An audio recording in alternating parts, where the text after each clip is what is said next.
Hi, I'm Kathryn from the Sewing Studio Fabric Superstore and the Sewing Studio at Lady Lake. Thank you so much for purchasing this wonderful Brother BQ1350.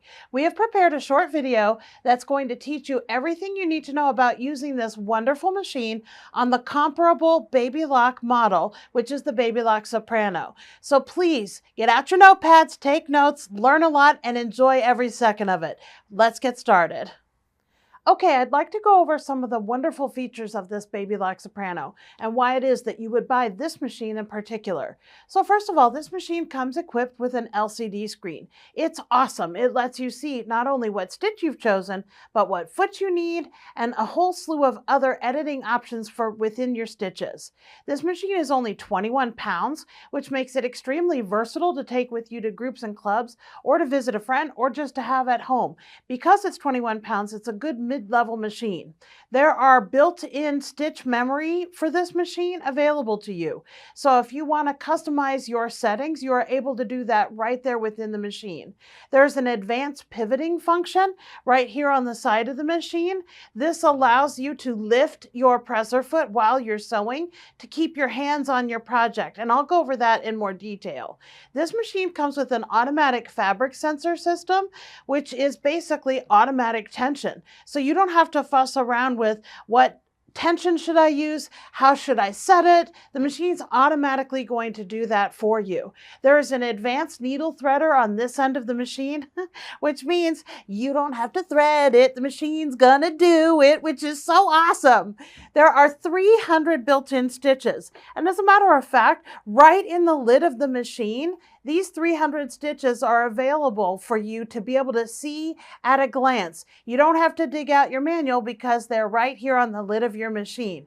And there are 16 included feet, which is amazing. All right, let's get into the meat of the instruction. So there are 16 included accessory feet with this machine and a whole slew of other things that are going to help you with your sewing journey. So when you open your box, all of this is going to be in there for you. So let's go over everything. So first of all, you've got a soft cover to keep dust off of your machine. You've got a little accessory tray for your 7 primary feet that are your main utility sewing feet.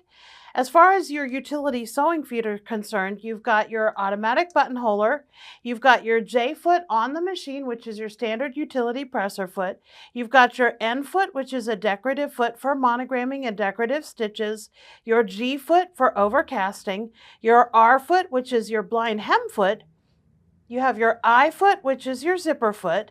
You have your M foot, which is a button fitting foot. So you put a button in there and you can sew a button on. You, of course, have a seam ripper because we all need one of those. You'll have 4 bobbins in your box. One of them is going to be installed on the machine. You've got your power cord, of course, thankfully. And we've got your presser foot for your foot pedal. You've also got some accessory bonus feet that are coming with the machine, a 1/4-inch foot with a guide. You have a stitch guide foot. You have an open toe free motion quilting foot. So that one's got that easy viewing area for you. You also have your center needle free motion foot, which has got a nice tight control over your free motion area. You have an echo quilting foot. You have a Blindhem or piping foot, which is also an adjustable zipper foot.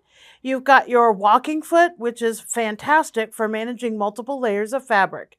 If you use twin needle sewing, you'll need your auxiliary spool pin. There are 3 main spool caps that come with this machine, your small, medium, and large, and actually you get 2 medium spool caps. There's also an additional little mini spool, which is wonderful for certain types of spools of thread that don't have an end cap on them already. Okay, you also have a Teflon foot, which is extremely good for vinyls and other fabrics that might be slightly harder to manage. You have an open toe candle wicking foot. You have a quilt guide bar, which helps you set up your stitches so that you can do channel quilting, or it just helps you guide your stitches in the proper placement. You have a variety pack of needles, as well as a twin needle set. You have several different types of screwdrivers. You have 2 different bobbin covers. One comes installed on the machine, and that's your 1/4 inch with a guide. And then you have a blank bobbin cover as well. You have your awl, which helps poke holes in your eyelets if you sew an eyelet. It's also got a hole in the top of it, which allows you to feed ribbon through if you need to, so that you can pull it out on the other side. And everybody needs a cleaning brush. Last but not least, you have a little bit of a thread net for those metallic threads and harder to use, fussier threads. This helps manage those threads. And most of those accessories come in this pouch or in that little accessory foot tray.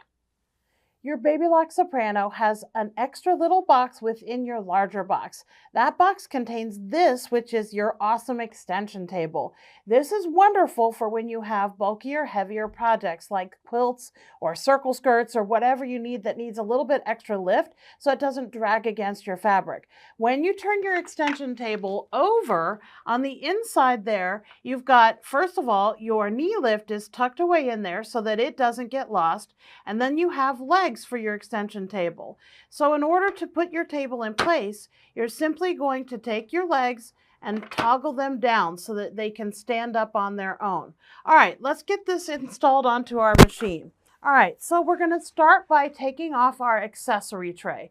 So here's our accessory tray. Underneath the end of it, there's a little space where you can just put your fingers underneath of it and simply pull. That's going to remove your accessory bin, your accessory tray. Then you've got your extension table, which you're going to simply place by your machine, and the opening of your extension table goes right here on the neck of your machine. So you're going to just gently slide it into place, and it clicks on just like that. Now, if you have an uneven table or your surface isn't even, with these little legs that you've got here, these little caps spin up and down so that you can better balance your machine's accessory tray, and it just gives you a nice flat level surface area. To remove this extension table, you're going to need to give a good tug, because once it's clicked in pretty good. So you're going to take one hand on your table, one hand in your machine if you need to, and you're simply going to pull, and that will remove your extension table. At that point, you have access to your free arm if you need it for a pant leg or a sleeve or any other round objects, or you can reinstall your accessory tray. So the accessory tray simply slides back into place. Right here on the front of the machine, you have your port where you're going to install your knee lift if you choose to use it. So your knee lift, the end of it has like little wings off of it. So those are going to go up and down just like the little installation port has. So you're simply going to install your knee lift. Once you've pushed that in, you can now move your knee lift up and down by pushing it to the right and to the left, and it will raise and lower your presser foot. One of the awesome features that the Baby Lock Soprano comes with is the ability to raise and lower your feed dogs. So if you're doing free motion quilting, you're going to want to take this switch that's here on the back of the machine, and you're going to toggle that switch towards your machine, towards this side. That you can see there's a little picture right here at the bottom of it where the teeth are below the line. And when you're sewing, you're going to bring that switch back to the right side, and that's where your feed dogs are actively rising, pulling your fabric back and dropping down underneath. So for free motion, you're going to be on this side of it. For regular sewing, you're going to be on this side of it. Let's just take 1 second to talk about this wonderful little tray, accessory tray for your feet. So back in the day, these feet would fly everywhere, but now they've manufactured these so that your feet do not fall out. So what does that mean? Well, if you take a close look at your accessory tray, each of your feet are held in by little clips like this, which means when you need to remove one of the feet from this tray, you actually have to put pressure against the tray while you're lifting the foot out. It takes a little bit of a pull to get it out of there, but that's good because they don't go flying. To set your machine up for sewing, we need to begin by installing the thread. Usually we start with winding a bobbin. So as you look at the bobbin, your bobbin has a little groove on one little side of your bobbin, right towards that, off of that center pin area. However, this does not matter all that much in terms of the fact that Baby Lock makes it super simple in that you just push your bobbin down into place. Once you've pushed your bobbin down into place, you'll turn your bobbin clockwise until you hear a click. That little wire is going to land into that groove, and now it's going to hold that bobbin nice and snug against the bobbin winder. Okay, as far as thread is concerned, they recommend that your thread comes off the bottom of the spool. Some spools have to come off the top just by the way that they're wound. The most important thing is, no matter what you do, if you have an old school style of spool with a slit cut in one end, that slit has to be on this right side so that as the thread passes towards the left, it doesn't get caught on that little slit in your plastic. So I'm going to raise my spool pin and install my thread right down onto my spindle. All right, so now that I'm there, I'm going to match as closely as I can the spool cap to the size spool that I'm using. So your spool cap is going to install and it's going to hold your spool nice and snug against the back there. Now that I have my thread on my spindle, I need to go ahead and start the process here. So 1 is 1 for both threading the machine as well as doing the bobbin. I know this because one's got a dotted line and a solid line beside it. Your dotted line is what's used as the path to follow for winding your bobbin. The solid line is the line that's used for threading your machine. So we're going to pass behind the number 1 port. Down here at the bottom, you've got a little metal hook right there. So it needs to pass underneath of that hook. Once you've got it underneath that hook, we're going to come right here to number 2. At number 2, in order to install the bobbin, we need to go ahead and go towards the right where our bobbin area is. So I'm going to pass over here towards the right. There is kind of like an L made out of this part of the metal bracket, and right in the center of that L is the little tension disc for the bobbin. So we're going to start at the back of this and come straight down between this bar and this disc, and then we're going to head over to the right. So it's kind of like we're going to write the letter L. So I'm going to take my thread and I'm going to start at the back of that. I'm going to pass straight down in between the bracket and the disc, and then I'm going to pull my thread to the right. Now that's going to snug the thread in nice and tight under this disc from about 9 o'clock to 6 o'clock if I'm looking at a clock. I'm going to take my thread and give it a nice tug over here towards my bobbin. Once I'm here at my bobbin, there's a little indicator picture here that tells you what to do. So I'm going to pull my bobbin towards the right, and I like to wrap it around 6 or 7 times because we don't have to hold it through that silly little hole anymore. So once I have it wrapped around 6 or 7 times, let's just take a quick look right there. There's a little slit cut into the bobbin holder right there because there's a razor blade under there that lets me take my thread, pass it into that slit, and then if I pull my thread to the right, it's going to cut off my excess thread. Once I've got that, I can use my start-stop button if I don't have my foot pedal plugged in, or I can step on the gas of my foot pedal. I love to use my start-stop button. So I'm simply going to press start and it starts winding the bobbin. When I'm satisfied with the amount of bobbin I have wound, I can simply press stop. That stop is going to stop it from winding. Now you need to disengage the bobbin towards the left, so I'm pushing it back towards the left, and then lift your bobbin off. Now, there's a razor blade right there, so instead of reaching for your scissors, you can use that razor blade to simply cut your bobbin off of the machine and bobbin winder right there. In order to install your bobbin, we're going to begin by taking this little rectangle. It's a spring-loaded bobbin cover. So we're going to pull that rectangle to the right and it pops open that bobbin cover. Now, when we take our bobbin, it's just a drop-in bobbin, which is awesome. So the thread needs to be coming off the left-hand side of the bobbin, kind of like a P for perfect. You're going to simply drop your bobbin right down into your machine. Okay, so there's a little picture right here that shows that the thread is coming off so it's counterclockwise. When we pull the thread to the right, the thread is coming off the left side and that bobbin is turning counterclockwise from within your machine. All right, now we're going to swing under this little arm right here.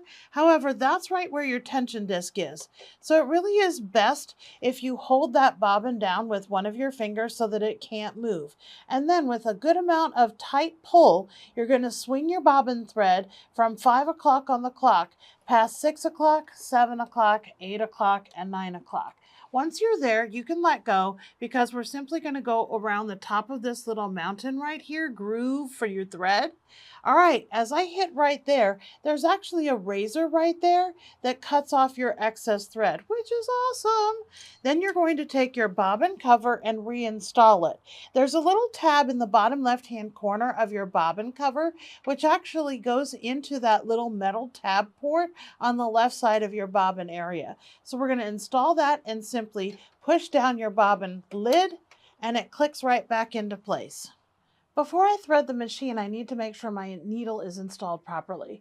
Most needles are going to have a round side and a flat side. The flat is on the back, and that is installed towards the back of your machine. Now, this is the screw that you tighten and loosen in order to install that needle. Once you have the needle in, I want to take a second right here and look at this area. This is very, very important. There's a little round dot there. That is the stopping point for the needle. You can actually see right there, that is the needle touching that dot. If there is a gap there or darkness, that means that your needle isn't fully installed all the way up into your machine. So make sure when you install the needle with the flat side on the back that it's all the way up in the machine touching that dot. Let's take a moment to discuss these markings here on your needle plate. At the back of the machine, you've got markings in inches. These markings and these distances are based off of a left needle position. So the typical garment seam allowance is 5/8 of an inch. That 5/8 line right here is going to be based off of your left needle position. Towards the front of that, you've got your measurements in metric. Along the very front of your bobbin case area, you do have 2 bobbin covers. This is the 1/4 inch with a guide bobbin cover marking. This is based off of a center needle position. You would place the edge of your fabric here to get that perfect 1/4 of an inch. There's also some other helpful measurements here across the front of the bobbin case, so make sure you reference your manual for those. Before you thread your machine, there's one thing you need to do that's very important. Right over here is the area where if your foot is down, there is a little door that's going to close. So I'm going to put my foot down and you can see that that door is closed. I need to make sure that if I'm going to be passing thread through here, that door is open so the thread can come into play. This is very important not only for that door area, but also right here. Right as soon as you begin threading your machine, this is where there's also a tension disc hidden underneath this little plastic wall. So we need to make sure our foot is up right before we even begin threading. Okay, let me thread the machine. So I'm going to start by passing around this little hook right here at number 1. I'm going to go underneath the little metal here on the front of the machine and go up. So there's a little U-turn that happens right there. Once I'm there, I need to pass around towards the left. I like to hold onto my thread with my right hand so that I've got some tension on it as I pass through the tension areas on the machine. So I'm going to swing the thread around the back there at number 2 and then come straight down. This channel comes down to number 3. There's a little U-turn area here at number 3. So I'm going to start on the right and move towards the left. And I'm going to come up the channel. So as I pass up that channel, you'll see here on the top of the machine at number 4, the thread starts on the right and swings around towards the left. So make sure you come up on the right, swing around at the back, and then come down on the left. As we come down, we're going to pass by number 5 right here. Okay, so let's look real quick right here at number 6. We need to pass the thread in between this little needle bar and the little clamp that sits on top of it. It's easiest to do with this with some tension on your thread. So I like to take my thread with both of my hands, and I'm going to pass that thread up over that needle bar and in between there. It's kind of like flossing your teeth. And then gently pull your excess thread just down and straight. Now we're going to pass up in between this on our way up over to number 7. So I'm going to pass the thread up over number 7. Here on the side of the machine, we are going to have a cutter right there. So we're going to take our excess thread and cut that excess thread on number 8. Okay, this is the most exciting part of it. This right here is the little area, number 9, where we can actually use the machine to thread our needle for us. So simply with a little bit of extra pressure, push that down and our needle is threaded. Okay, let's review the buttons that are on the face of your machine, starting from the left and going towards the right. So first and foremost, here we have our start stop button. If you do not have your foot pedal plugged in, you can start sewing and stop sewing with this button. So this button is red right now because the presser foot is up. If I put the presser foot down, it's green, which is indicating that it's ready to go, to start sewing. This also turns orange if our bobbin winder is engaged. So red for stop, green for go, orange for bobbin winding. Okay. The next button we have here is our reverse button. If you're sewing and you want to go backwards a stitch or several, this is going to be where we're going to hold down our reverse button. If you tap it, it will take 1 stitch in reverse.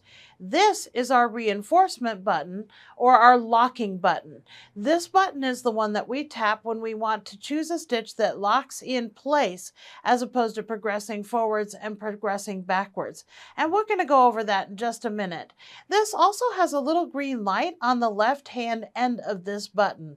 This button allows you to finish a motif while you're in the middle of sewing it. Instead of cutting it off right wherever you stop, if you hold this button down, that little light is going to turn green and it will allow you to finish the motif. And again, I'll go over that in more detail later on in the lesson. This button right here is your needle up, needle down button. So wherever your needle is currently residing, like right now, my needle is in the up position. If I touch this button, it will go down. If I touch it again, it will come back up. This is our scissor button. If we want to cut our threads, we can use this scissor button to cut our threads. Or you can pull your fabric out from the back and use your thread cutter on the side. This is our presser foot lifter button. If I want to put my foot down, I can touch that button, or I can touch it again to lift it up. You can also actually raise and lower your presser foot from a lever here on the back of the machine. Okay, so if I have the presser foot in the down position, I can raise it by pushing this lever backwards. If I want to lower it manually, I can bring it down so that it's down and the foot is down. However, I do want to point out one thing. If I have used the machine to grab a hold of that foot and lift it up for me, I no longer have control over my presser foot lever button because I put the machine in control. So if I want this to be active for me to use, I need to put the foot down. Once the foot is down, I now have control of this again where I can raise and lower my foot at my will. Right here you have your speed control. This actually does 3 different things for you. When I do not have the foot pedal plugged in, this is my speed. And it is a sliding scale. It's not just slow or medium or fast. It goes from slow all the way up to fast as I move it along. And you can do that while you're sewing.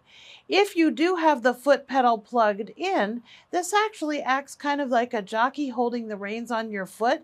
So usually I have my speed on medium with my foot pedal plugged in because this is going to prevent my right foot from going off to the races. It holds it back for me. Okay, there are several different ways that you can select your stitches. First of all, on the left-hand side of your screen here, this is kind of like our stitch pockets area. So if I want to start by selecting my keyboard way of selection, notice that it's almost like an old school phone, that right there I've got my little display of stitches. Those are these 10 most commonly used stitches.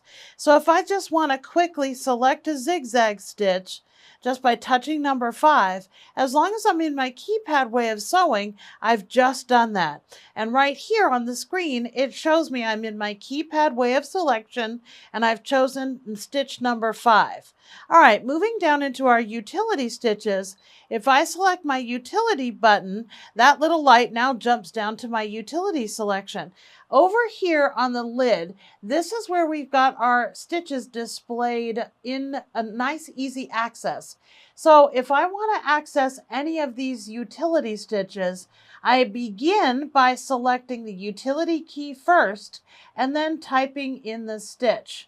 So I'm going to start by selecting that utility key, which I'm doing right there. So I've selected my utility key, and then I can say to myself, okay, I want to do overcasting, which is stitch number 16. So I'm going to go back to my keyboard and type in 1, 6.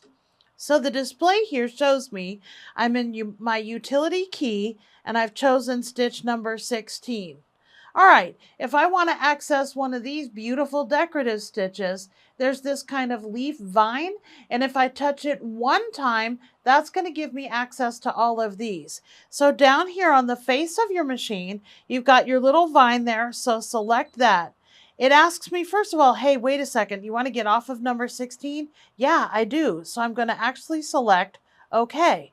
So there we are on our vine, and it's vine 1, which shows me right there on the screen. So up here, if I wanted to do this beautiful stitch, stitch number 34, I'm simply going to type in 34.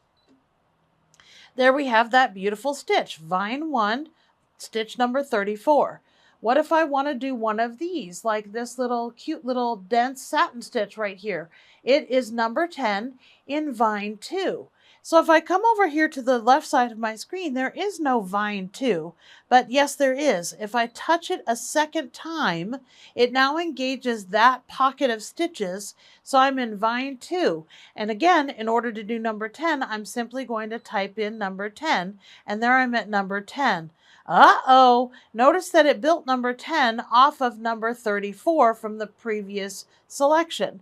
So down here at the bottom of my screen, I've got a C around this kind of U-turn button. This is a clear button. So I can delete all of those and then type in number 10, and now I'm ready to go with number 10 as opposed to number 34 and number 10. And I'll go into that in more detail later as well. Up here on the screen, on our lid, we also have a third selection of stitches. This is vine number 3. These are actually a combination of stitches out of all of these other pockets. So if I want to access one of these stitches, I would simply go to the vine and touch it a third time. So there I am on vine 3, and I need to touch clear to clear off number 10 from vine 2. And now I can go up here to number 22 and select 22 on my screen. Vine 3, stitch number 22. The Baby Luxe Soprano comes equipped with all sorts of lettering fonts as well. These are small fonts that are going to be about the size of my finger, and there is a block font, an italicized font, an open font, which is really good with high contrast threads. So white thread on black fabric, black thread on white fabric. You've got a Greek font and a foreign font. So you can go to your manual and reference how to select a specific letter to spell out whatever you need to. Okay, so I'm going to begin by sewing a left needle position straight stitch. So I'm in my keypad way of selection, which means I'm using these 10 most commonly used stitches, and I selected stitch number 1, so it shows me right there I'm on stitch number 1.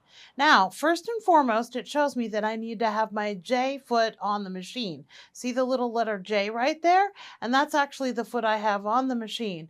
Down here, you can see that there is black backgrounds around white numbers. The black backgrounds are default settings.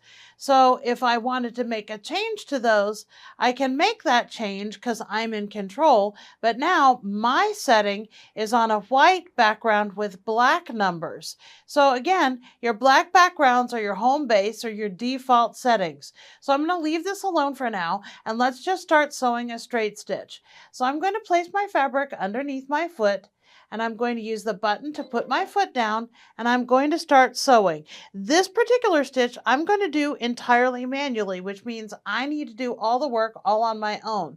So I'm going to start sewing a few stitches.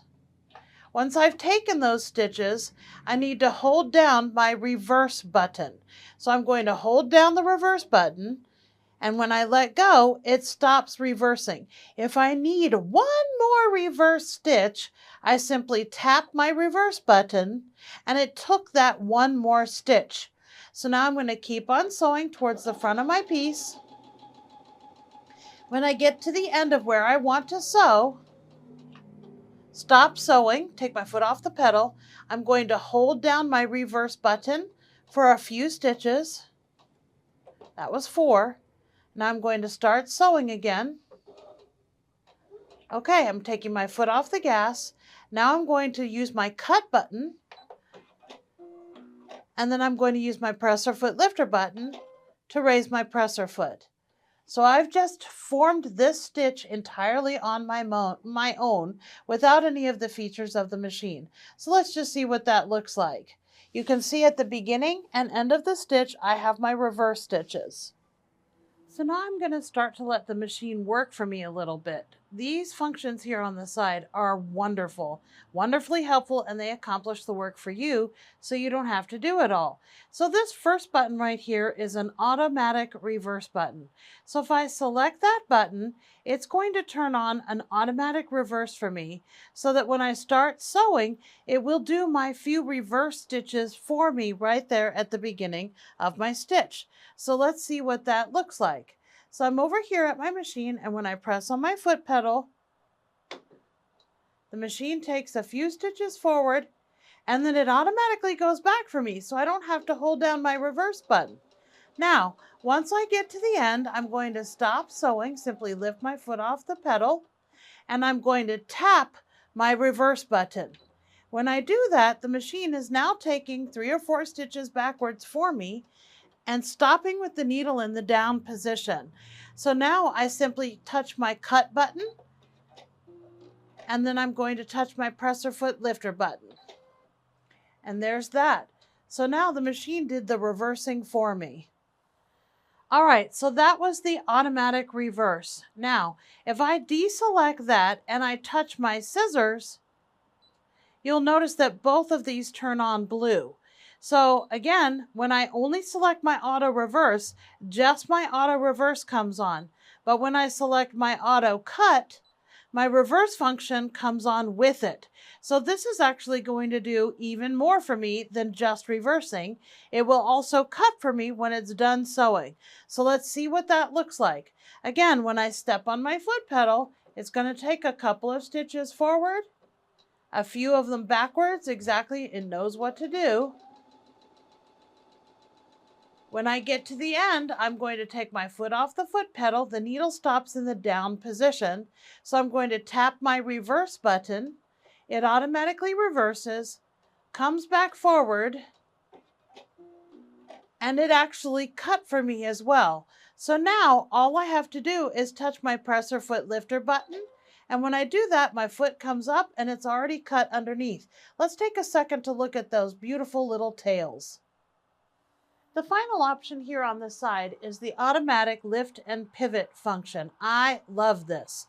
So when I select this, it's actually going to raise the presser foot for me at the end of the seam as well. So it's going to practically do all the work.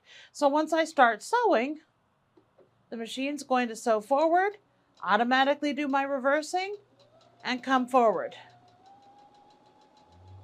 When I get to the end, I'm going to raise my presser foot. When I raise my foot off the foot pedal, the presser foot itself automatically lifted. So if I tap my reverse button, it's going to automatically reverse for me, come back forward, pull it down, cut it, and lift my foot. So it just helps you move incredibly efficiently through the world. So it did the automatic reverse at the start. When I got to the end, I told it I'm done. So it did the automatic reversing. It pulled the threads down underneath, cut those little tails for me, and then lifted my presser foot. Whoosh! I was in and done. I want to talk a little bit more detail about this lift and pivot function. So what it's actually doing is marrying the raising and lowering of this foot to pressing on or taking off pressure on your foot pedal. So the idea is that instead of fighting the curve and forcing your fabric under the pedal like we used to do, that the foot is lifted so that you can maintain contact on your project and simply spin your fabric into position. So if I needed to sew on that line right there, I'm going to go ahead and start sewing by putting my pressure on my foot pedal. Once I get to a point where, I need to curve my fabric, so I can simply push my fabric and now step on the foot pedal again. I'm at another point where I need to curve, so I can move my fabric and push on the foot pedal again.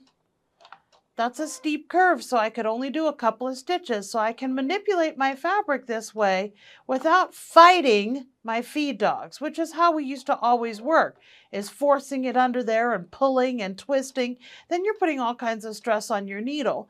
By using your lift and pivot function, you're able to just gently let the feed dogs work for you and let the machine work for you so that you're not busy fighting it. So that's a better example there of how that lift and pivot function works, is that it allows you to follow a curve by not forcing your fabric underneath your foot or fighting your feed dogs. It lets you work more efficiently and properly throughout your curves. Okay, so I want to spend a moment just talking about the difference between reversing and reinforcing or locking. So right now on my fabric, I have chosen a stitch and performed it with a reverse.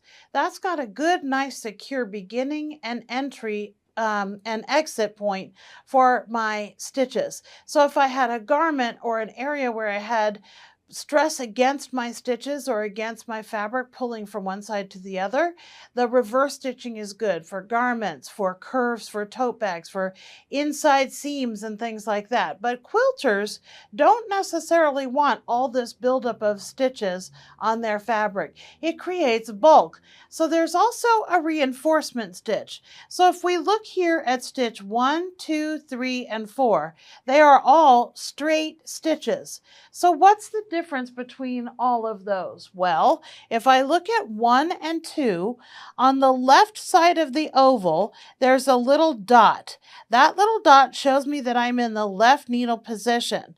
On number 2, that little dot is in the left side of the oval as well.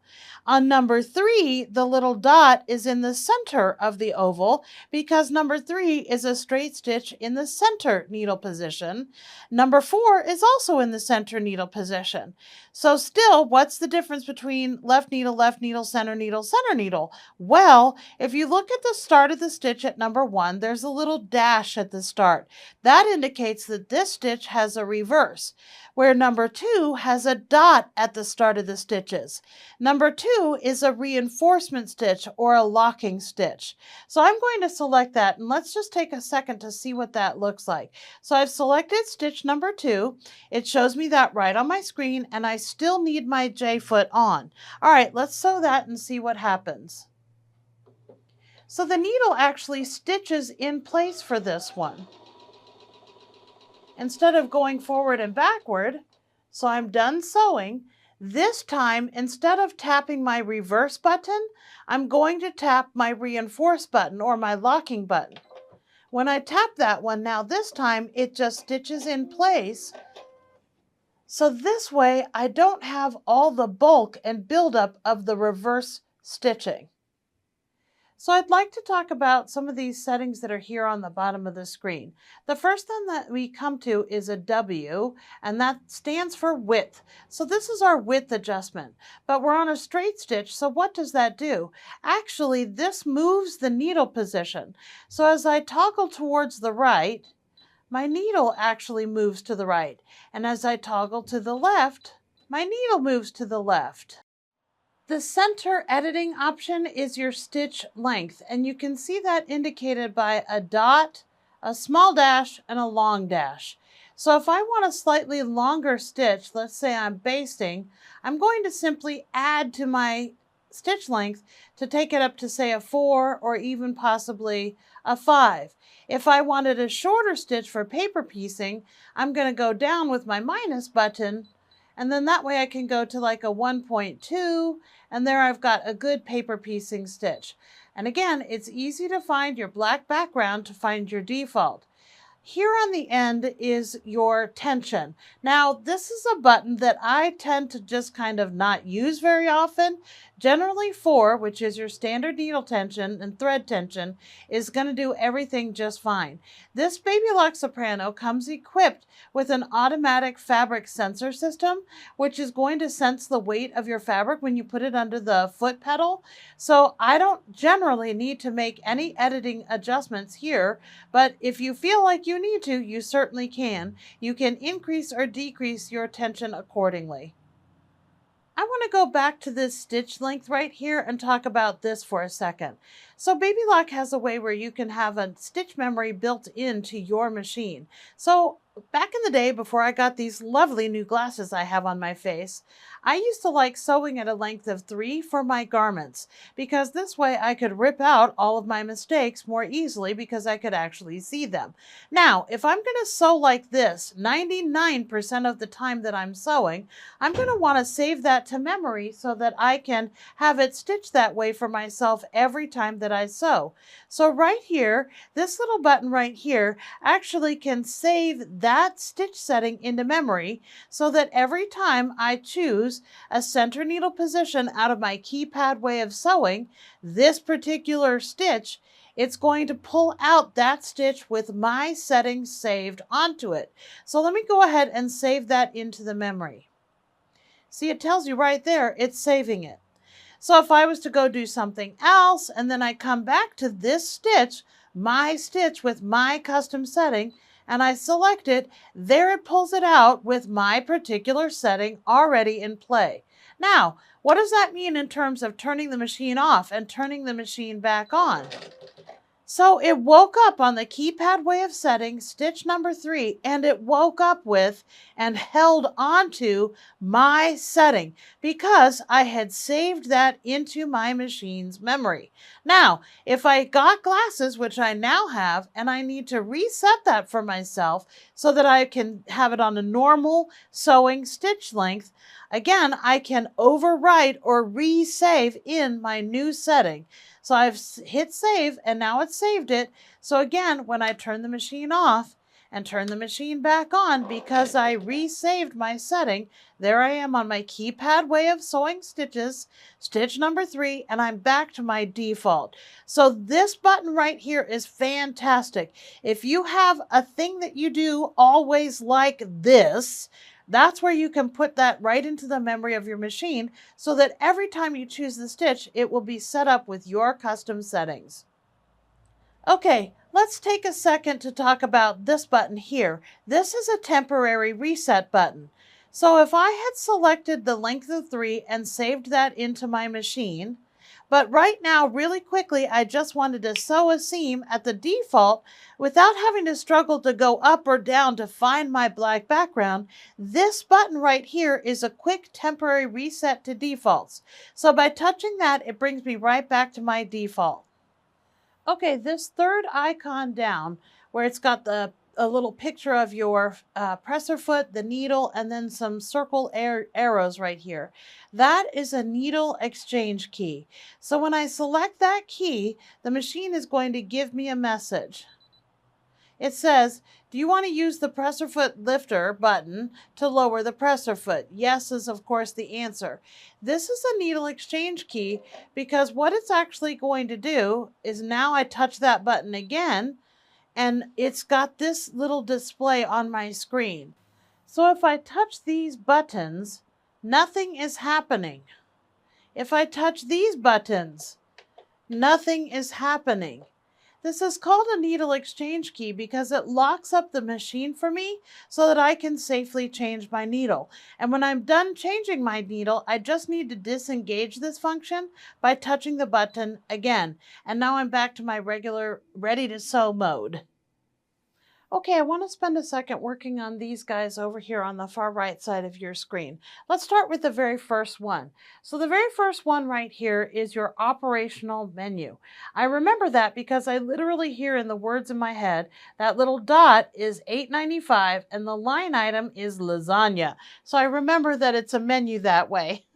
Okay, so if I select this operational menu and I go in here to this part of the machine and I make a change, I can actually save a change into the memory so that the machine is going to operate the way that I tell it to, maybe to customize for the type of project that I'm doing. Something thicker might require more presser foot pressure, something thinner might require less, etc. So once I come in here to this operational menu and I make a change to how the machine is working, the machine is going to work the way that I'm telling it to, which means when I turn it off at night and I'm done with this project and I turn it on again in the morning and I start to do something else, the machine is still doing what I told it to. So if I'm off and on to a new project, I need to go back into my operational settings and make sure I either go back to default or I customize it for the new project that I'm working on. This is a good thing. The machine doesn't assume you're done with that project from the night before. You might actually have to finish it up the next day. So the machine is still going to hold on to those settings that you told it to so that you have your project perfectly ready to go and perfectly set for the thing that you're working on. Just remember, when you're done working on that and you're off to something new, go on back to your default and make your changes back to the default. Okay, so let's talk about this operational menu. All right, so you can see right here at the bottom of the screen that there are 9 pages where you can customize this machine to work for you. This is the first 3 selections that you have in your operational menu. So how do I make a change in here? Well, there are 3 sets of options down here below your screen. If I want to go to page 2, I'm going to use this far left-hand side of buttons. To go from a 1 to a 2, I need to add. So I've gone to page 2. If I was on 1 and I wanted to get to page 9, I would go backwards, I would take away, and that takes me down to page 9. Okay, so here we are on page 1. The second set of options here, or editing options, is that it actually changes the selection on the page. So I turned on my menu, and the first thing it did was wake up on check my ABCs. If I wanted to change my needle position, I'm going to need to go down to that option. So this little down-facing triangle gets me down to the second option. If I needed to go back up, I would go to my upward-facing triangle, and that gets me back up to check my ABCs.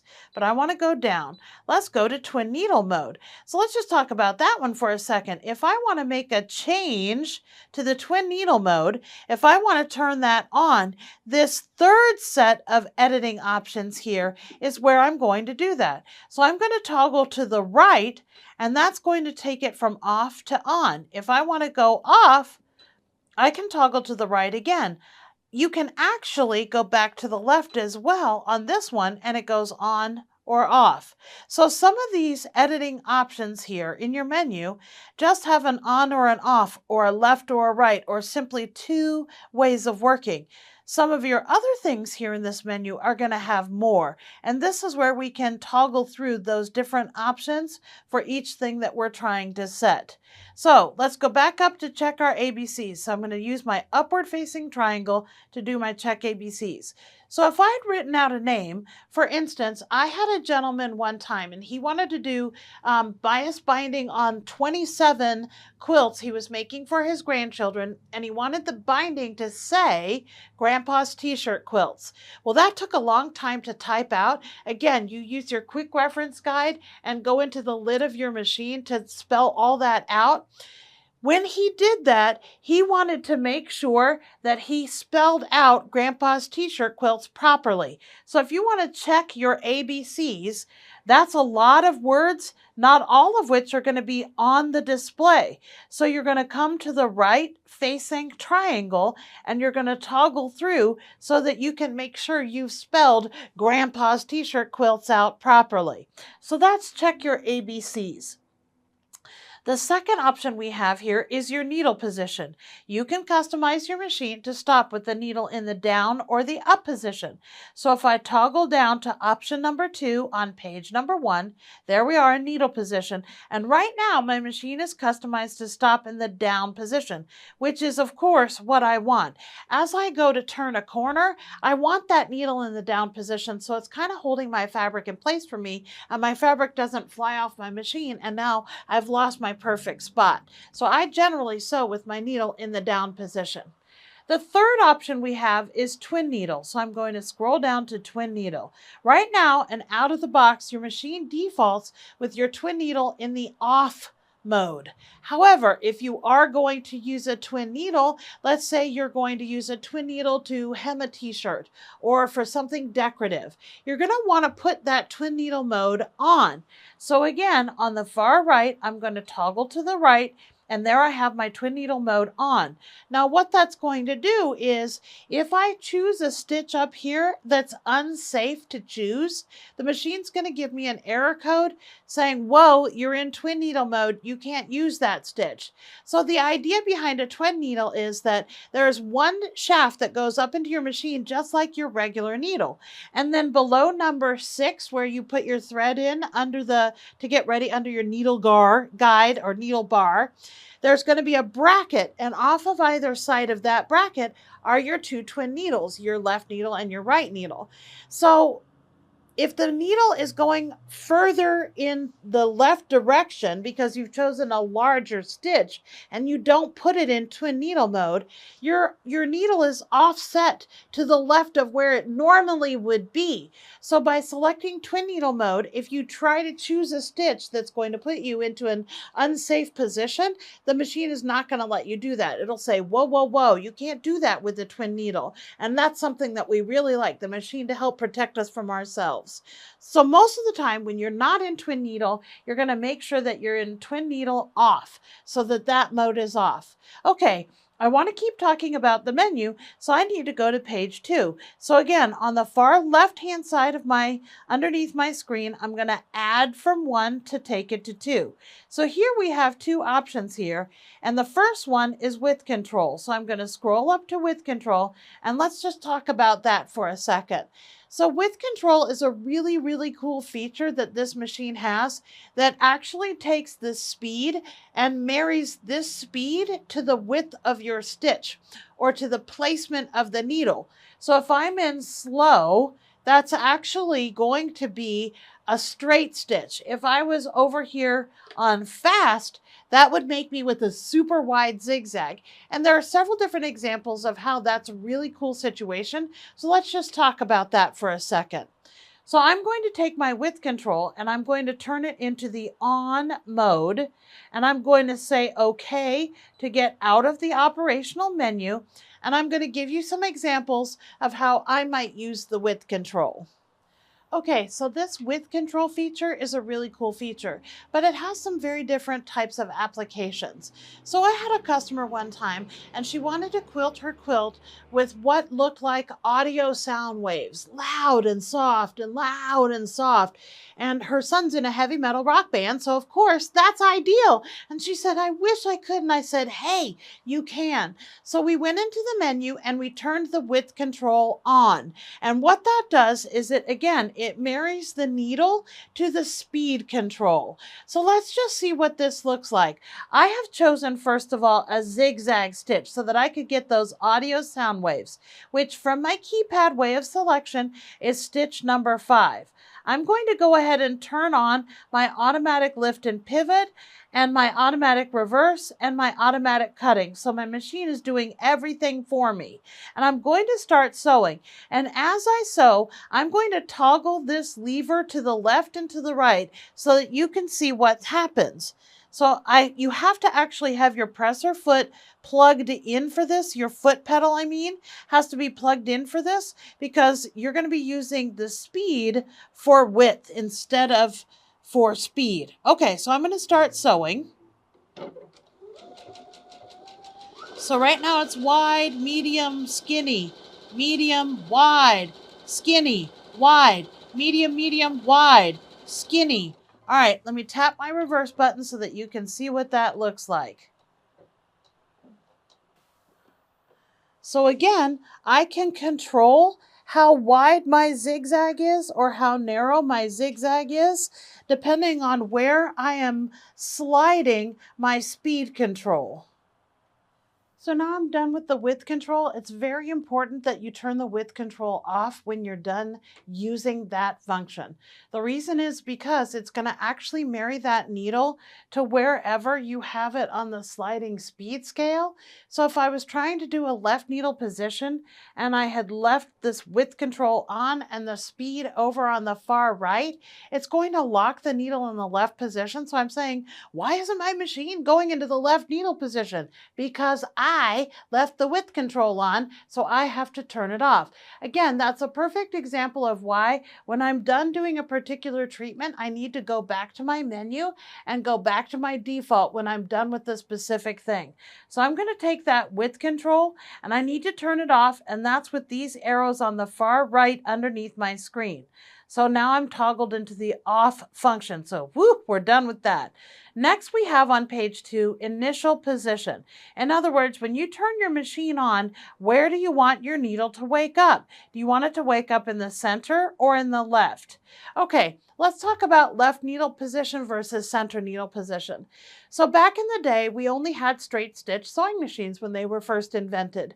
So you had a needle plate which had a tiny little hole, and then you had your presser foot which had a tiny little hole, and your needle was able to go in and out of there, and your fabric was very tightly held and managed so that you could have nice, clean, perfect, beautiful stitches. Now, our needle plates, for the most part, have an opening because we're doing decorative stitching. So our needle is passing left and right within that opening. So some people are used to sewing in the center, and that's just where they want to sew, and that's okay. But be aware that if you're sewing in the center needle position, your needle is going in and your fabric is actually coming down with it. And then your needle is coming back out and it's pulling your fabric back out with it. So if you get into a position where you're really struggling, say you have a thicker project or something like that, if you move over into the left needle position, 3 sides of your fabric are now going to be held in place, nice and tight and secure. So sometimes it really is helpful to sew in that left needle position with some of your bulkier projects. So how do you want to wake up? Do you want to wake up in center needle position, which is very popular with quilters, because in order to get a 1/4 inch, a perfect 1/4 inch, they sew with the needle in the center and their edge of their fabric is on the right side of the presser foot. So a quilter might wake up with the initial position in center, but if I was a garment sewer or a tote bag sewer or something that I use bulkier projects more often than not, I might toggle over to the left needle position so that that's where my machine woke up and was ready to work for me. Again, it's awesome that I can customize this machine for how I work because it's all about me. All right, let's go to page 3. So here on the left-hand side, we're going to go up from 2 to 3. The first option we have at the top of the page is elongation. All right, so let's just go over elongation for a second. In order to demonstrate elongation, I'm going to go ahead and select leaf number 2, vine number 2, and I want to pick stitch number 19. So there we are on this beautiful little scallop stitch. Elongation lets me lengthen and shorten this particular stitch. I love this because I had a customer that did dolly dresses and me dresses. So she needed a shorter, tighter function on the scallop for the dolly dresses, and then for the little girls' dresses, she wanted a longer scallop. So elongation lets you do that. So let's just look at that real quick. First of all, here on the right side, I'm going to go ahead and select a single scallop. So this button here, I know I'm jumping ahead, but that's all right. This button here is my single See, I have a single heart versus continuous. I have a heart and a heart and a heart and a heart and a heart. Up here at the top of the screen in the top right-hand corner, right now, that indicates that I have one heart, so I'm in single mode with my single stitch.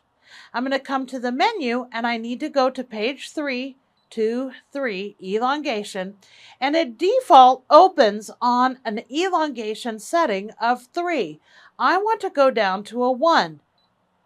So there I am on my elongation of 1. I'm going to come down here and I'm going to select OK. So now that is a much more compact stitch displayed on my screen. I'm going to type in 19 again, and I'm going to go back to my menu, back to page 3, to elongation, and make that an elongation of 2. So now this second scallop that I have is going to be slightly longer than the first. I'm going to come down here and select OK. We get to do this 5 times, by the way, so you won't get lost. Let me type in number 19 again. That's my third scallop. I need to make that an elongation of 3.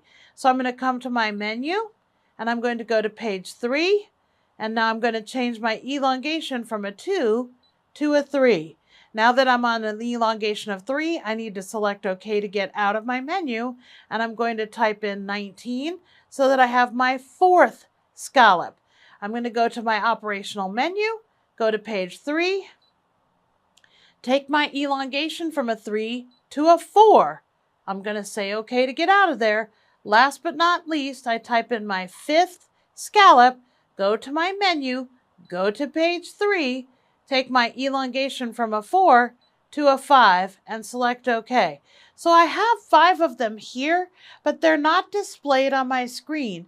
Again, that would be an example of where if I went to my operational menu to page 1 to check my ABCs, I could scroll through the different stitches to see if I actually did it properly. All right, let's stitch this out and see what it looks like. Okay, so I'm ready to go, and I've got my end foot on this time because the scallop stitch has quite a bit of density, and I wanted to pass underneath that decorative stitch foot without getting smushed. So let's see what that looks like. So once again, we've got an elongation of 1 and then slightly longer for 2, 3, 4, and 5. That's just about perfect. Our second option on page 3 of our menu is thread density, and this is really cool. There are some satin stitches built into the vine leaf menu number 2, and I've selected number 10. So I'm going to come down to thread density here. And right now it defaults on an open or less dense stitch. Let me say OK. So again, I've got my end foot on the machine and I have my stitch number 10, see vine number 2, stitch number 10. And right here, once again, I have a single version. I'm going to type in 10 again.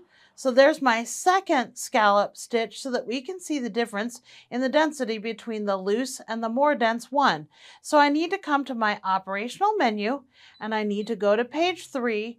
I'm going to go down to the second option on the page and I'm going to take it from the default of less dense over to more dense, which is going to compact our stitches. Let me select OK to get out of there and let me show you what that looks like. Okay, so as we look at this, let's just understand why I would choose one stitch versus the other. If I had a lighter weight fabric like the shirt I have on, or a lightweight batiste, lightweight fabrics aren't going to be able to sustain the density of thicker stitches like this. So I'm going to choose the less dense version for lighter weight fabrics, and dense version for denims or canvases or things that can hold and support all that thicker stitching. The last option on page 3 is character spacing. So if you've gotten something where you've spelled out, again, something like Grandpa's t-shirt quilts, and you wanted it to take up more space as you were sewing, you could go into the character spacing and simply add in extra space or take away space. Let's go to page 4. So I'm going to toggle down here on the left. Now we're on page 4, and I'm going to go up to that first option on page 4, which is size selection. Some of your stitches have a large and a small option. Now see here it says select a pattern. Because I haven't picked a pattern or a stitch, it's like, what are you doing? There's no large and small. You haven't selected anything. Okay, so I'm going to get out of there for a second and I'm going to go ahead and pick a stitch. Let's say I'm going to choose Vine 1 and I'm going to select number 34. Now I'm going to come to my menu, go to page 4. There I am on size selection one more time. And when I toggle to the right, you see there I have a small version and a large version. You can make adjustments to how your feed dogs are working depending on your type of project that you have, vertical and horizontal adjustments. But I have to say, I'm not the type of person that noodles around a lot in that kind of thing. If my feed dogs aren't working properly or my stitches aren't forming properly, I'm probably going to go to my local dealer, my guys here in Maitland or my technician up in the villages. I'm going to say, hey, here's my machine. It's not stitching properly. You need to make it work. But it does allow you the option. Let's say you were doing fabric fused to some sort of in-R form and you were having a little trouble with that particular stitch because what you're putting under the presser foot is so thick. You could make adjustments to how those feed dogs are working within the context of that fabric and all that thickness and bulk. It allows you to customize the machine for your particular projects. Me, I'm not doing that. But you, if you feel comfortable, you've been sewing forever in your whole life, then you go for it. All right, let's go on and go to page 5. Here we are on page 5. The very first option on the page is your presser foot pressure. So depending on what you're putting underneath your foot, whether you need to increase your pressure because say you have a chiffon or decrease your pressure because you've got something thicker and you need it to pass under and it's really struggling to get under your machine, you can increase or decrease your presser foot pressure right there on page 5 of your menu. Your presser foot height. So if I scroll down to presser foot height, you'll notice a difference between my black letters and my white background, my white numbers and my black background. Numbers, not letters. Anyway, here at presser foot height. Why is that not on my default? Well, it's not on my default because I have my auto lift and pivot selected for myself. So because I have that, this presser foot height has to do with when I lift my presser foot up off of my project, that this is going to have that auto lift function. So my presser foot height is almost always at 10 because I love this lift and pivot function on this Baby Lock Soprano. So the third option on this page is the automatic fabric sensor system. This needs to be on. This is your automatic tension. So again, when I put the foot down, that's going to sense the weight or thickness of the fabric that I have underneath of it and properly deliver the tension for me. I love the fact that this machine does that and I don't have to have a dial that I'm messing with. It allows me the ability to just automatically go through from skinny fabrics like chiffon to thicker fabrics back to skinny, maybe something medium, skinny. I can do whatever I want and the machine is automatically going to have that fabric sensor system engaged. Out of the box, that's not turned on because this machine doesn't know whether you want to work that way or not. Maybe you want to make those adjustments yourself because you really want to have control over exactly every little thing that you're doing. Go ahead, leave it off. Me, I'm turning it on. All right, let's go to page 6. Here we are on page 6. If you go to do free motion, you have the ability to turn that free motion mode on, and that's going to drop your feed dogs for you. So if I scroll up to free motion, I can go from off to on, and that again, that disengages my feed dogs for me, which is a wonderful option. The next option on page 6 is the free motion foot height. So if I scroll down to there, let's talk about that for a second. So if I put high loft batting or thicker, denser batting underneath, because I'm going to do some free motion quilting on my high loft batting for my friend in Maine or something. This allows me to increase and decrease my foot height to compensate for that thickness as I'm moving it around underneath the foot pedal, the presser foot. And the thing is, remember, remember, you don't want to be smooshing your fabric. If you're free motion quilting, that fabric needs to pass easily underneath that presser foot. So if you need to make adjustments because the presser foot is too low and it's smooshing your fabrics, this is where you can go in and do that. So that's where you can make that change or adjustment. Pivoting height. Pivoting height, again, has to do with when I lift to turn my fabric because I might be doing applique. I can increase or decrease the amount of lift that happens while I'm turning my fabric. So if I was doing an applique polar fleece heart on a polar fleece piece of fabric, that's a lot of height. I might need to have a little bit extra pivoting height to do that. And this is where you would make that change. All right, let's go to page 7. Page 7 has some basic operational stuff. I like to leave my buzzer on so that I can hear it when I'm touching things. I like to leave my light on as well. However, if you were doing tone-on-tone sewing, you could turn your bed light off, everything that's under here, and that way you could put a lamp across your project and you could see the texture of what you're sewing on a little bit more easily.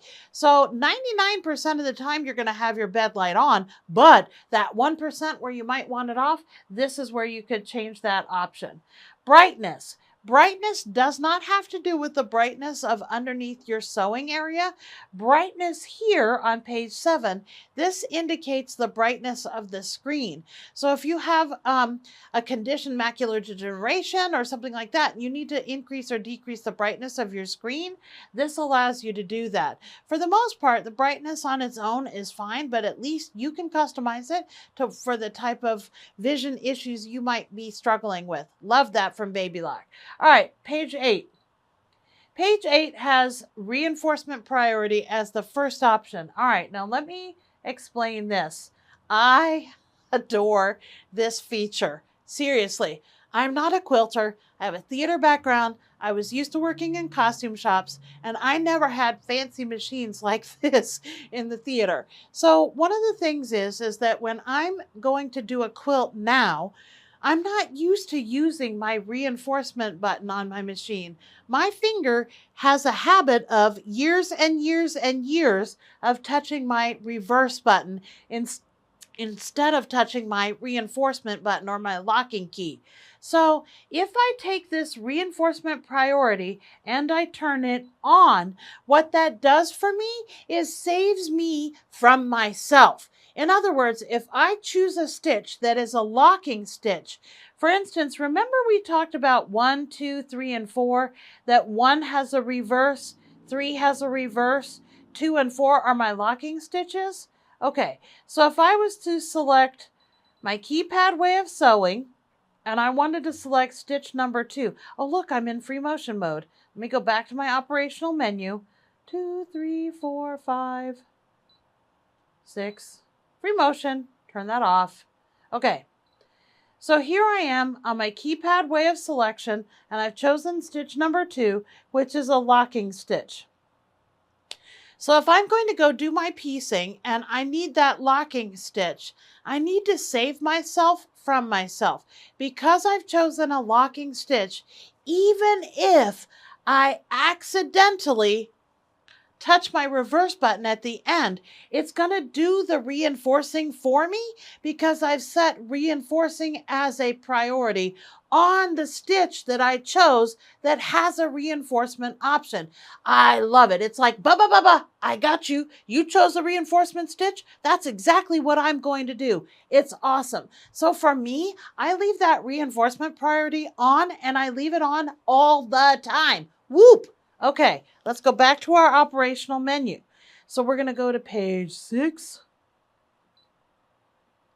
7, 8. Reinforcement priority, go ahead and leave that on. It's wonderful and it helps save you from accidentally touching the wrong button if you don't mean to. Input sensitivity, the second option on page 8. I really don't have to mess with this very often. This has to do with if you feel like the screen and the face of the machine aren't responding to your touch, you can increase or decrease the sensitivity on that. But seriously, I haven't had one person in a number of years ever have to mess with that. If you are really struggling and it's like, dang, I'm touching this and just nothing's happening, well, then you're welcome to change those settings. But honestly, I haven't had anybody in years ever need to do that.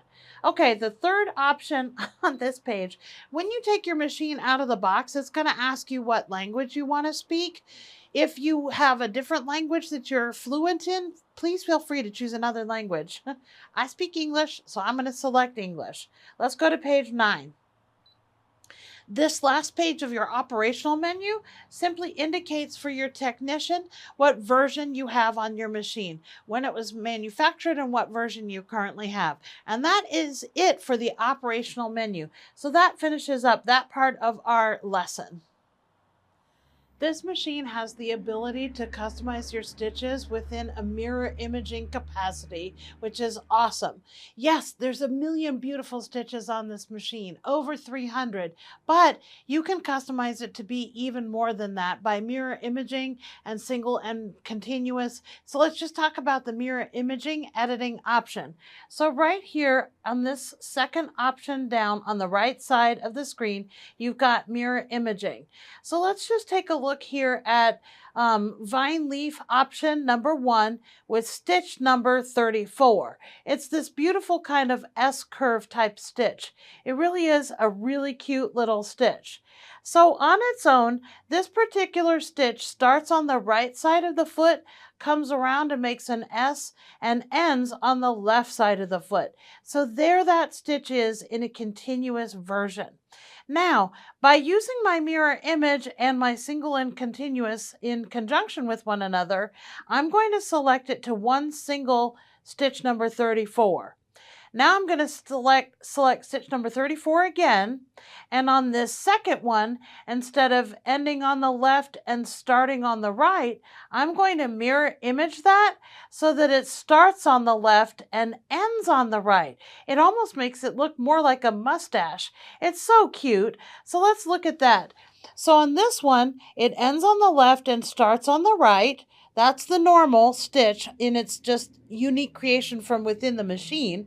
But if I want to customize it, this one ends on the left and starts on the left. This one's going to end on the right and start on the right because I made it continuous. So it's really got some fun options for you to play with there. Okay, so finally here in the bottom right hand corner of the screen, you've got a star and a heart against a needle. This will start stitching your motif at the beginning of that particular motif. So I've stitched out an example to show you. So I've gone along and I've stitched and I just ended right there. So if I want to start at the beginning for row number 2, I simply need to select that option, and that's going to start at the beginning. There's a beep that sounds, but nothing visually changes on screen. So now, as I moved up to row number 2, it started at the beginning of the stitch. So here's a close-up example of not selecting that button. So I finished motif number 1, started into motif number 2, and quickly just cut my thread, moved my fabric, and started sewing again. So this second stitch picked up where the first one left off.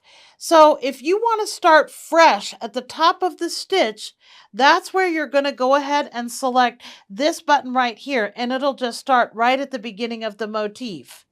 Now, another one here in the bottom right-hand corner of the screen is a back pocket, a memory pocket. See how the arrow's pointing down into the pocket? So if I've created this stitch that looks more like a mustache in my twisted little brain, and I love it, and I want to use it again, I can select this button. And now I've got my 5 different pages where I can select different memory pockets that I can save a stitch for future use. If I want to save it into pocket number 2, all I need to do now is select OK. It's going to save it into pocket number 2. Okay, so now how do I get it out of the memory? So if today is day 2 and I need to keep working on that particular stitch pattern for my project, see here how it's got the keypad, which is these 10 common use stitches, and a pocket. It's kind of like the end of a calendar, 30 and 31st. So if I want to select my memory pocket, I need to go from my keypad way of selection, touch the button a second time, and there we are in our memory pocket. Now I need to get to this second line, the second thing that I stored. So again, this center area is where I'm going to do my down arrow to get to that particular option. And then I'm going to select OK to pull it out. And there it is, ready for me to work on again. I want to spend a few moments talking about some of the optional accessories that are actually not optional for you because Baby Lock included them for you. So first of all, you've got a quilt bar.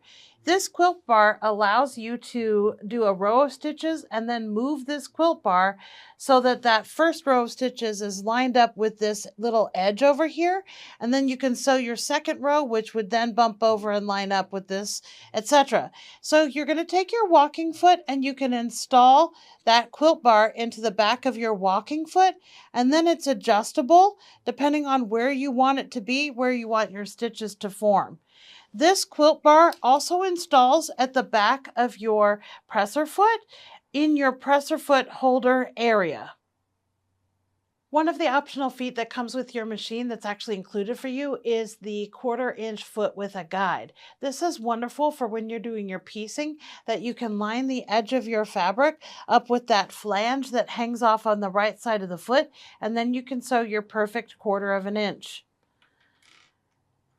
Along the lines of your quilt bar, this particular foot is a stitch guide foot. So all those little notches are made so that you can line up a row of stitches with them so that when you sew the next row of stitches and then the third row of stitches, that they're all being evenly spaced depending on which particular notch or mark you've chosen. This guy is a open toe foot and a candle wicking foot both. It's wonderful in terms of the fact that if you choose a candle wicking stitch like this one, which is found in Vine 1, stitch number 20, on the back of the foot there's a deeper groove cut out of the back of the foot than is on the end foot. So this really allows for those large, very densely compacted stitches, especially towards the center of those candle wicks. It allows them to pass through without being hindered. Finally, you've got a Teflon foot. For anybody that's ever sewn cork or vinyl, you'll find this foot to be invaluable. It really allows those stickier feet or stickier fabrics that are harder to manipulate. It allows them to pass under this foot without getting caught up on the metal. This is our J foot as indicated by the letter behind the snap-on bar. So the J foot is our standard utility zigzag presser foot. This foot is really good because you've got a clear view here, and you've got 3 notches to indicate left needle, center needle, and right needle positions.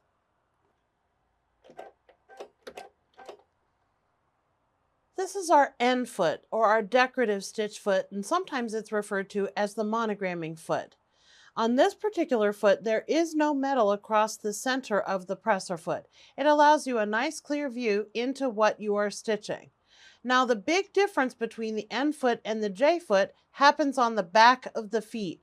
Let's look at that. So here we have side by side our J foot, our utility zigzag foot, and our decorative stitch foot. So the differences between the feet are actually quite obvious. Even though the opening where the needle will do its stitches is exactly the same size opening, the J foot is longer, helping the fabric to grab faster under the feed dogs. But the N foot is wider. This allows the fabric to have more of it held into position while the decorative stitches are forming. The real difference, though, is on the back of the feet. When I turn the feet upside down, you can see the N foot actually has a channel that goes from the front to the back, which allows the buildup of denser, satinish type of stitches to slide through without getting stopped by being pushed on at the foot and feed dog area as it would have done on the J foot. This is the G-foot. The G-foot is there for overcasting. Overcasting is a stitch that will seal the edges if you've got fabrics that fray. If you look at the G-foot, along the length of the foot, there's kind of a right side and a left side to this foot. Along the right side of the foot, there's a flange that comes around that will balance your fabric or brace your fabric. Let me turn that foot over for a second and let's look at the back of it. There's actually a tiny little piece of metal on that flange that hangs down beneath the foot where you can brace your fabric right up against the edge of that flange. So let's see what that looks like. When I place my fabric underneath the G-foot, the overcasting foot, that fabric can actually push against that little flange that hangs beneath the foot. So when you're putting your fabric there, you're going to butt right up against that little flange and place your foot down.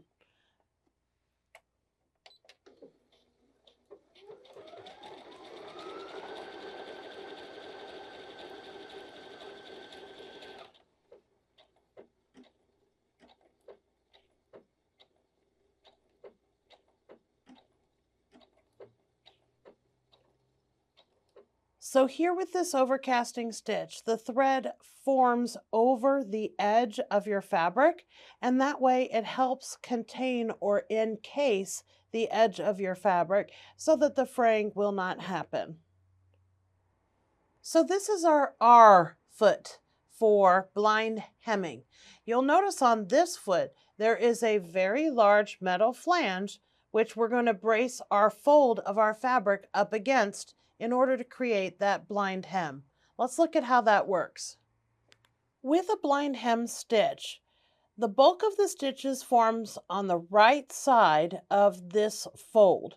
So you're going along and it stitches along here, leaps over and takes just a teeny tiny little nip of the folded fabric, comes back over to this side, sews along, leaps over and takes a nip, comes back over and sews along.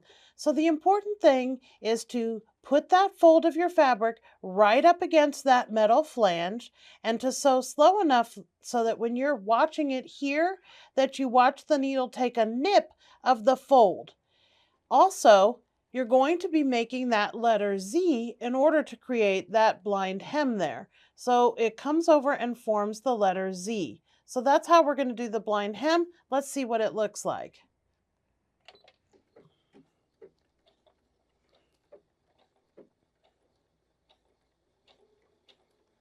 Leap, watch it, nip, back over,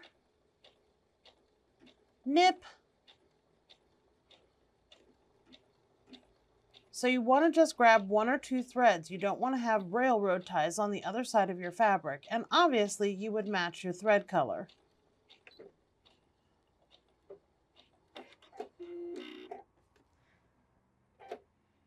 So this is the inside of your fabric, where the outside is my little nips. So to create that blind hem, you're folding up the bottom of your fabric, the hem of your fabric, because you wouldn't want to have raw edges showing.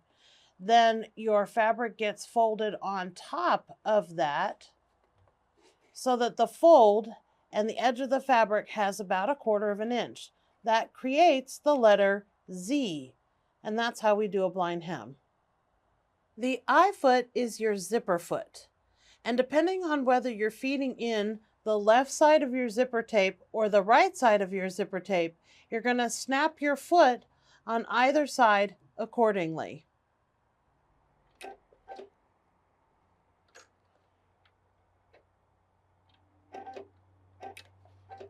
This is the A foot or the buttonhole foot.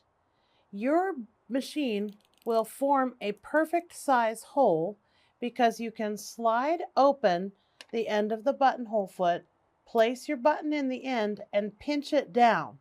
Right here between these two flanges, there's a buttonhole lever which will pull down and it will sew the perfect size hole for the button because the diameter is measured here at the end of the A foot. Let's see how that works. To install the A foot, This portion of the foot is quite high, so if you lift up, it'll give it some extra height in order to clap down on that bar. Then you need to pull down your buttonhole lever. So that lever needs to go down in between the two arms of the foot so that it'll trigger as it hits the back and hits the front to tell the machine, I need to sew back, wait, I need to go to the front, wait, now I need to go to the back. So you get that perfect buttonhole. So you'll mark the placement of your buttonholes on your fabric. When you go to slide the fabric now under the presser foot, you'll see that mark inside the opening on your presser foot. When you put your foot down, I like to have the fold of my fabric along the right side of my foot, and I like to be able to see inside that opening my line of where I've indicated my buttonhole needs to start. I also like to have that line just in front of the red marks on the inside of my foot. Also, to know where the center of your buttonhole is, where you're going to be slitting open your buttonhole, there's a center red mark on your presser foot as well.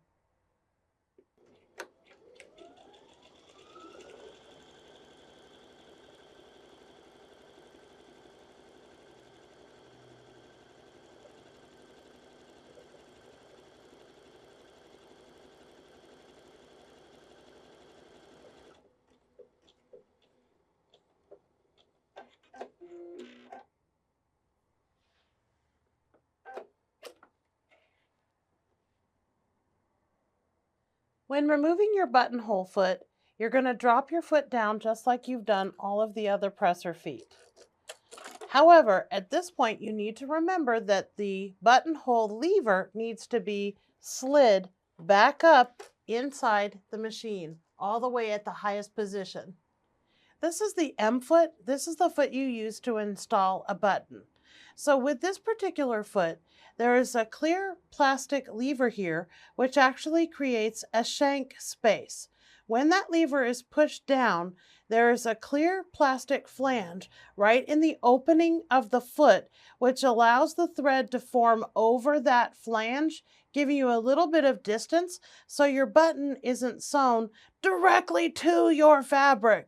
It'll give you a little bit of area and space to create a shank.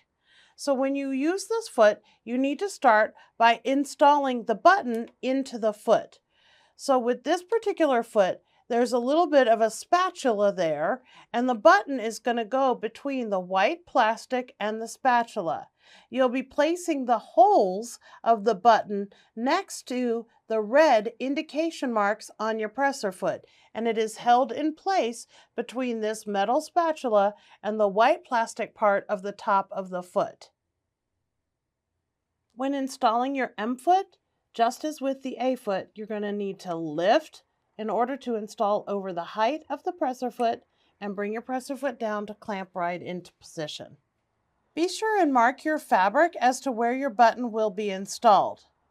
When you go to select the button fixing stitch, you need to make sure, because not all buttons are created equal, that your needle is going to insert itself in either side of the hole of each hole on your button.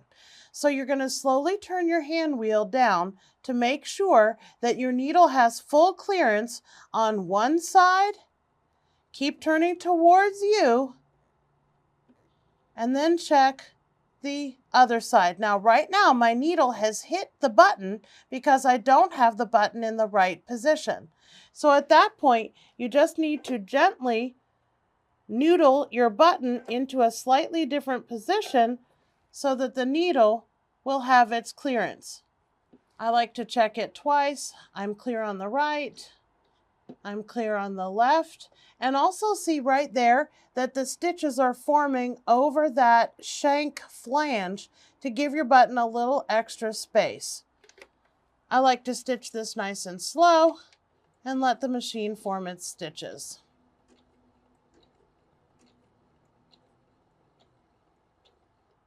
Sometimes, just because I have a theater background, I like to do that twice just to make sure that button will not go anywhere.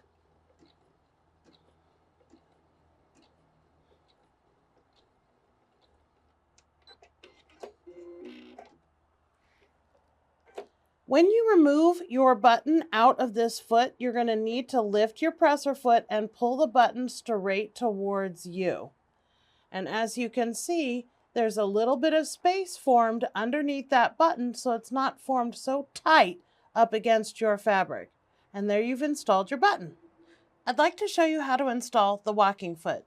You're going to start by removing whatever foot you have on the machine. Once you've dropped that off, now you need to remove the presser foot holder or ankle.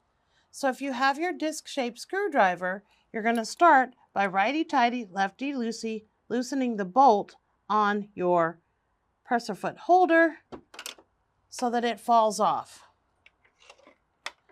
Once your presser foot holder is removed, your walking foot is going to slide right around that bolt, but you have to do two things at once. You're also going to need to install the claw of your walking foot up over your needle bar. So the claws around the needle bar, I'm going to loosen this bolt just a little bit. Once you've got the claw around the needle bar, you're going to bring that walking foot forward right through the bolt, and then you're going to tighten the bolt to hold the walking foot directly to the shaft of the machine. Your walking foot is going to help you manage multiple layers of fabric. Well, that brings us to the end of our instructional video.